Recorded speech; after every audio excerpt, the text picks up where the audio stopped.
그때 요한의 제자들이 예수님께 와서 저희와 바리사이들은 단식을 많이 하는데 스승님의 제자들은 어찌하여 단식하지 않습니까? 하고 물었다. 예수님께서 그들에게 이르셨다. 혼인잔치 손님들이 신랑과 함께 있는 동안에 슬퍼할 수야 없지 않느냐. 그러나 그들이 신랑을 빼앗길 날이 올 것이다. 그러면 그들도 단식할 것이다. 주님의 말씀입니다.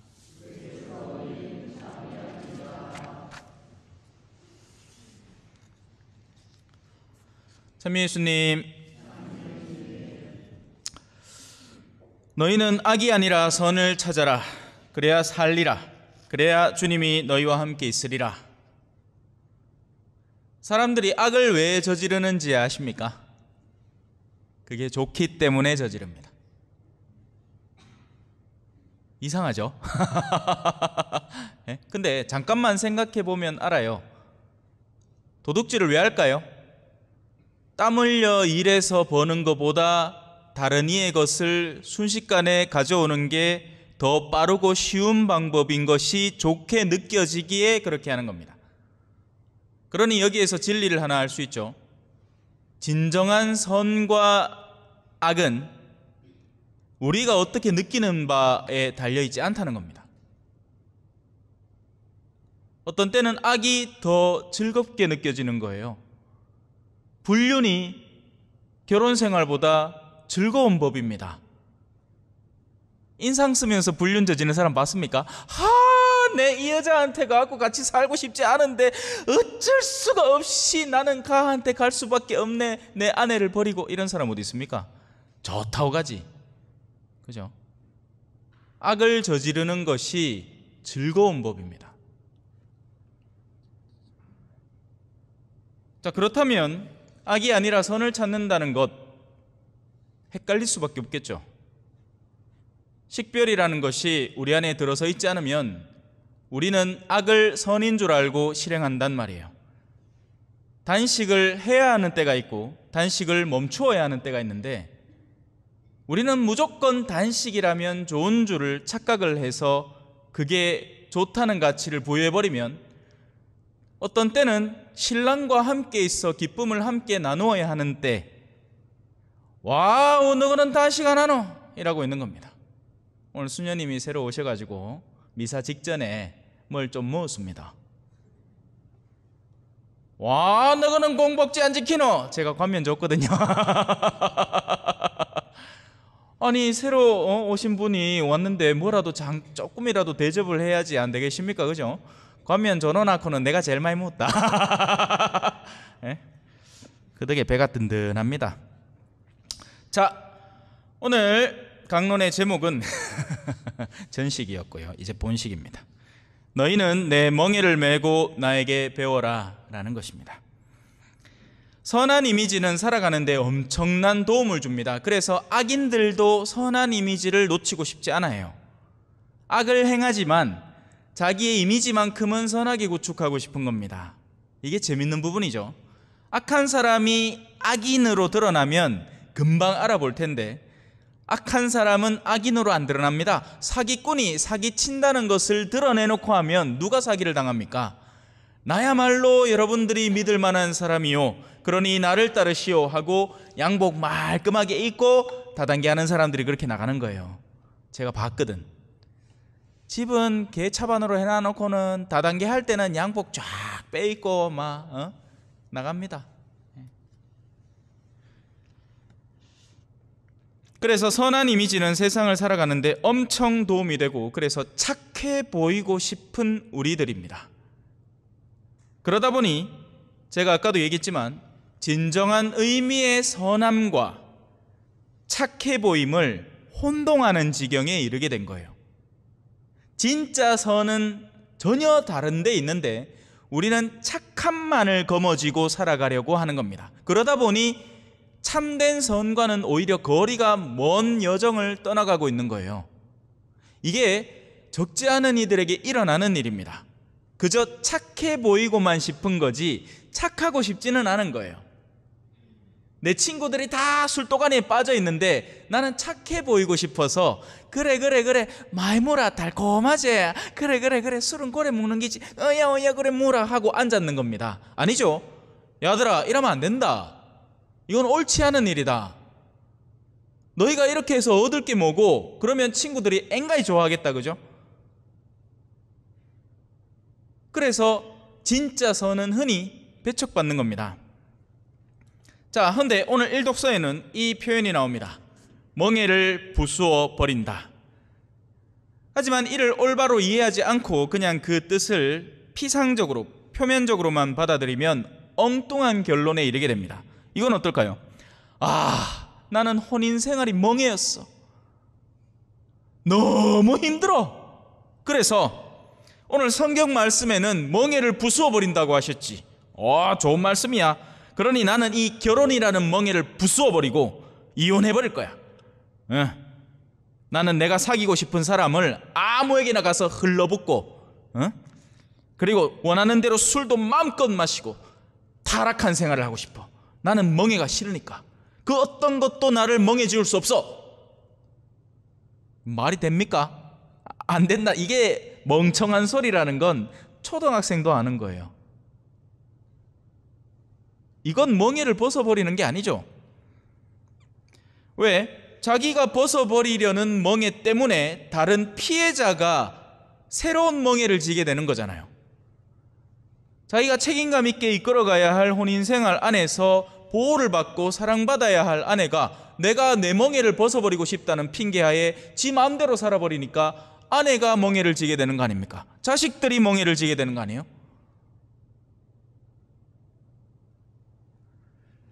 성경이 말하는 멍에라는 것은 누군가가 마땅히 져야 하는 자신의 책무와 의무를 두고 멍에라고 하지 않는 겁니다. 특히나 오늘 일독서는 더 그런 거죠. 성경이 의미하는 멍에라는 것은 원래는 우리가 지지 말아야 하는 것인데 과도하게 지워져 있는 것들을 멍에라고 하는 겁니다.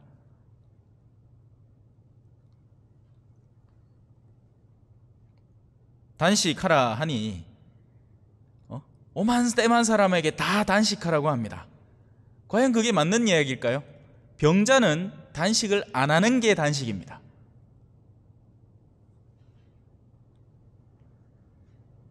우리 가톨릭 신자들이 흔히 빠지는 유혹 중에 하나죠. 뭐 하나 법으로 하나만 딱 정하면 그냥 줄구장창 그걸 지키고 싶은 욕구. 왜 그런지 아세요? 그게 편하거든요.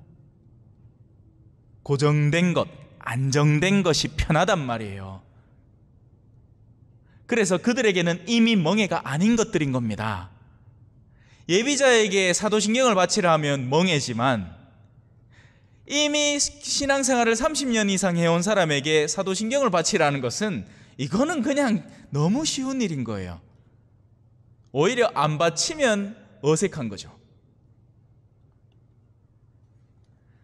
국가가 있으면 국민이 있고 국민의 의무가 있습니다. 가정이 있으면 가족 구성원이 있고 가족 구성원의 의무가 있죠. 교회가 있으면 신자들이 있고 신자들의 의무가 있습니다. 이런 것들을 멍에라 불러서는 안 되는 거예요. 주일 미사 나가는 게 멍에입니까? 안 나가면 나에게 재앙이 돌아오는 일입니다. 밥 먹는 게 멍에입니까? 밥은 다르다, 그죠? 밥은 맛있잖아. 아니다, 밥도 그죠? 먹어야 돼서 먹으면 멍입니다, 그죠? 예. 아이고 또 돌아오나. 내맨키로 항상 배고파 있으면 뭘 먹어도 맛있게 먹는데, 예? 그게 아이고 맨날 뭐야 되마. 그것도 곤욕이기라, 그죠? 예.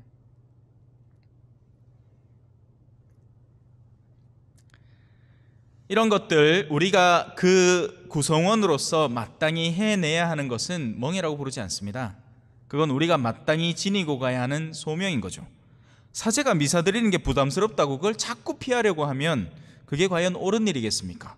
수도자가 기도하는 게 당연한 일인데 그게 부담스럽다고 자꾸 싫어하고 기피하려고 하면 그게 과연 옳은 일일까요? 아니란 말입니다. 그건 마땅히 그가 해내야 하는 일인 거죠.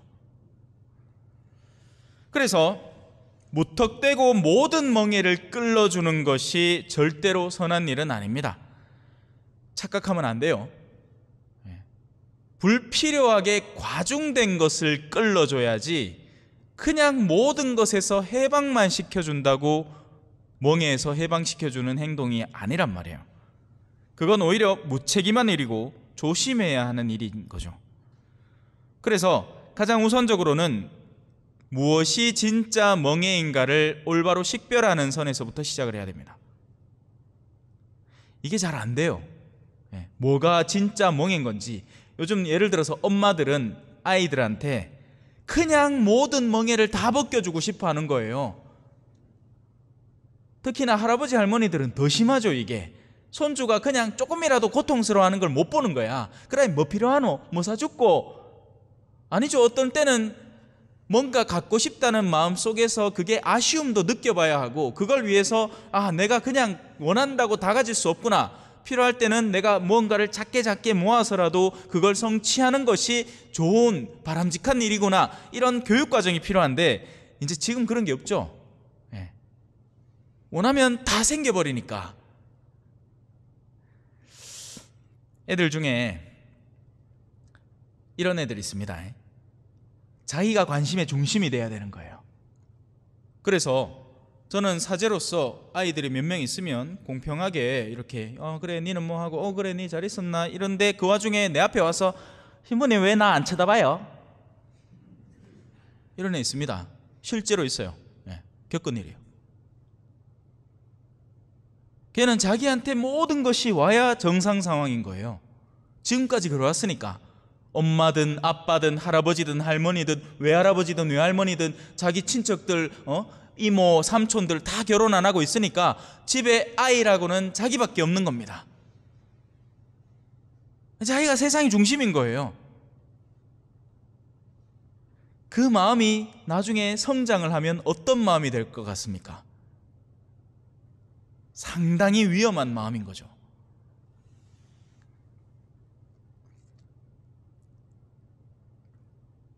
그래서 모든 멍에를 무턱대고 끌어주는 것은 굉장히 위험한 일입니다.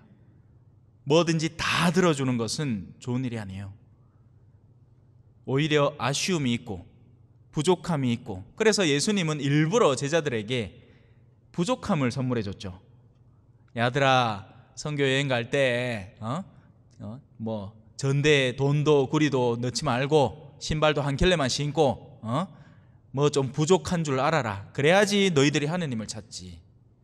그래야지 너희가 하찮다는 것을 이해하지.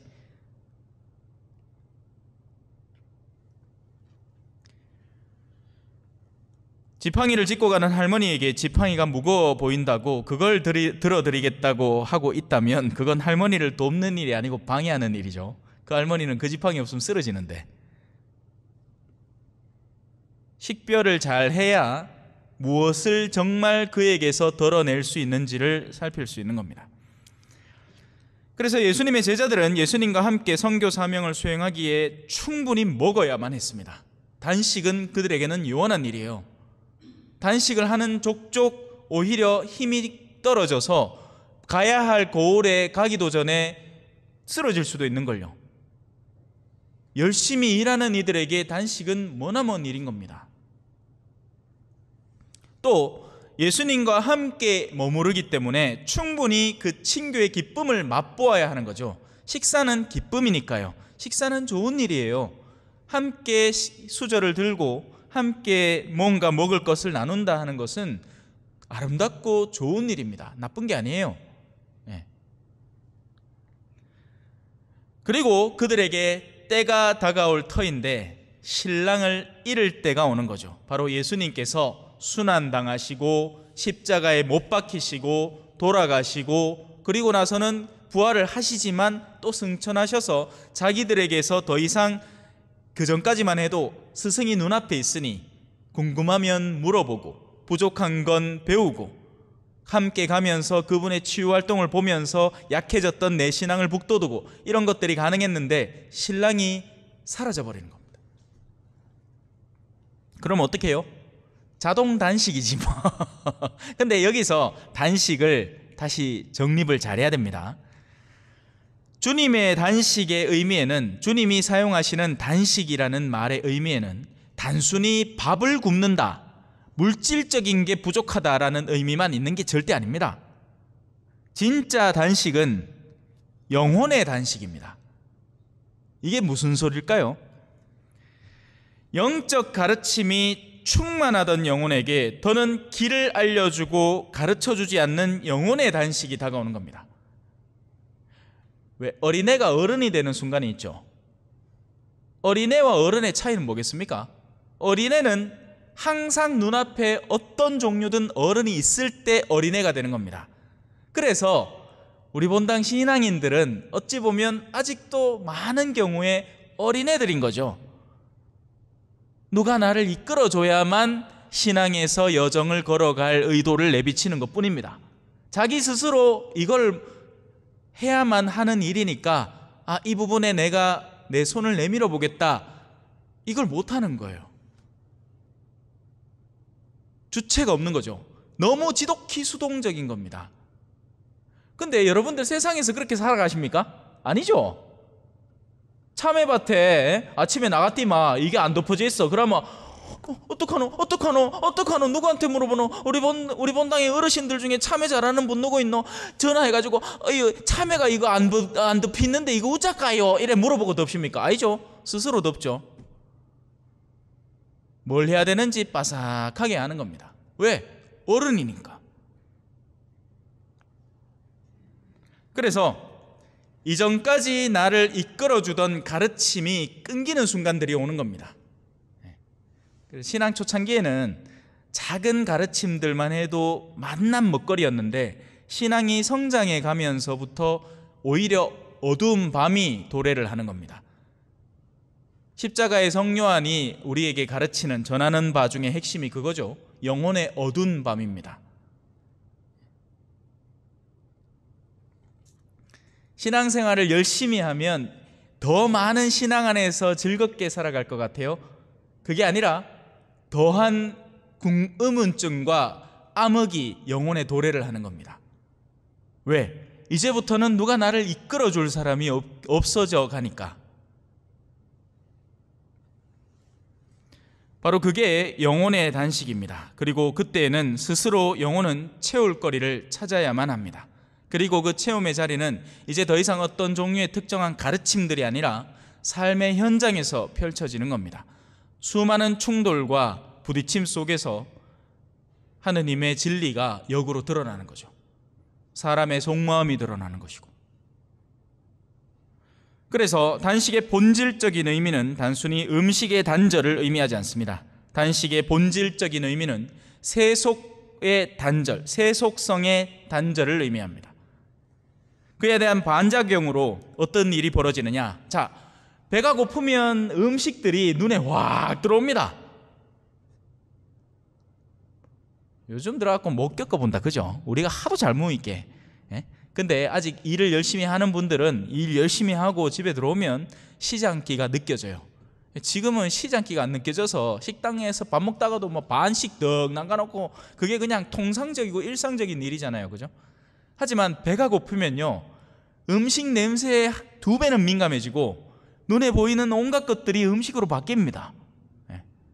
배가 심하게 고프면 사람 얼굴이 전부 다 빵띠같이 보이.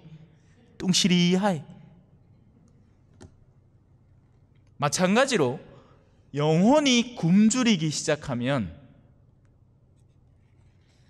영적인 굶주림에 깨어있는 상태가 도래를 하는 겁니다. 왜? 명현현상이라고 들어보셨습니까? 단식을 해보면요, 어느 순간인가 이제 몸 안에 이제 독소가 쫙 빠져나가고 나면 이 후각이 몇 배로 발달을 하는 시간이 도래를 하고, 오히려 전에는 향기롭던 것들이 역겹게까지 변하는 그런 순간들이 다가옵니다. 더 감각기관이 더 살아나는 거죠. 마찬가지로 영혼에도 단식기가 도래를 하면, 사실 그렇잖아요. 지금 이제 하도 강론을 오래 들으니까 이제 지어버 죽을 지경 아닙니까? 그죠? 맞죠? 성당만 오면 막 강론을 막 때리 미기 주고 있긴 해. 아이고, 이제 시부님 좀 고마해서 이제 배불러 터지겠는 게야. 근데 어느 순간인가 이런 것들이 딱 끊겨버리고 나면 그때 그때서야 비로소 여러분들의 전에는 뭔가가 내가 그래도 먹고 있었던 것 같은데 뭔가 갑자기 사라지는 순간이 진짜 여러분들이 깨어나는 순간이 되는 거죠. 그러면 어떤 일이 생기느냐? 자, 영적인 굶주림을 깨어있다. 음식이 배고픈 사람은 밥을 찾겠죠. 영혼이 굶주린 사람은 뭘 찾을 것 같습니까? 사랑을 찾습니다. 근데 그 사랑이 어디 있느냐? 착각하면 안 돼요. 사랑을 찾는다고 뭐 또 연애 시절에 누가 나를 엄청 사랑해주고 이게 아니라 사랑을 어디서 메꿀 것인가, 어떻게 하면 이 사랑이 메꿔질 것인가를 찾는다는 얘기예요. 그러면 이 사람은 어떻게 변하느냐? 내가 나를 헌신하고 희생할 자리를 현실적으로 찾게 되는 겁니다. 잘 따라오고 계신가 모르겠다. 사실 오늘 강론을 준비하면서도 이게 쉬운 내용은 아니거든요. 예. 왜냐하면 중간중간에 주제들이 이 방향을 이렇게 바꿔가면서 한 주제로 그냥 간단하고 단촐하게 이루어진 강론이 아니라 이 주제가 이렇게 서술되어 가면서 이루어져 결론에 도달하는 거예요. 그래서 하느님의 은총이 어디로부터 다가오는지에 깨어있게 되고 그 은총을 좀 더 얻기 위해서 나는 어떤 것을 구체적으로 실천할 수 있는가에 깨어있는 사람이 되는 겁니다. 이런 사람은 절로 선교적인 마인드를 갖게 돼요. 은총은 내가 다른 이에게 얻어서 내서만 차오르는 게 아니라 오히려 나를 비워내고 내가 나에게 누군가에게 헌신함으로써 나의 빈 공간에 하느님이 부어주시는 은총이라는 것을 이해하기 때문에 그렇죠. 그래서 이 사람은 그때부터 진정한 이 자기 탐욕을 버리는 겁니다. 자기 집중성을 버리는 거예요. 그렇게 실천하는 이는 오늘 일독서의 마지막 부분에 나옵니다. 자, 오늘 일독서의 이제 후반부가 내가 좋아하는 단식은 이런 것이 아니겠느냐, 네 혈육을 돌보고 가난한 이를 돌보고 블라블라블라블라블라. 그러면 너의 상처가 곧바로 아물리라. 너의 의로움이 네 앞에 서서가고 주님의 영광이 내 뒤를 지켜주리라. 그때 네가 부르짖으면 주님께서 대답해 주시고 네가 부르짖으면 나 여기 있다 하고 말씀해 주시리라.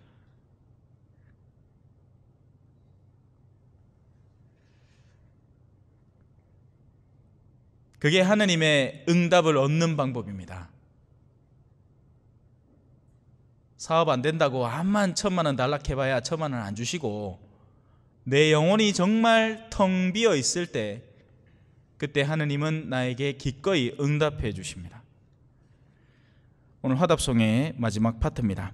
당신은 제사를 즐기지 않으시기에 제가 번제를 드려도 반기지 않으시리이다.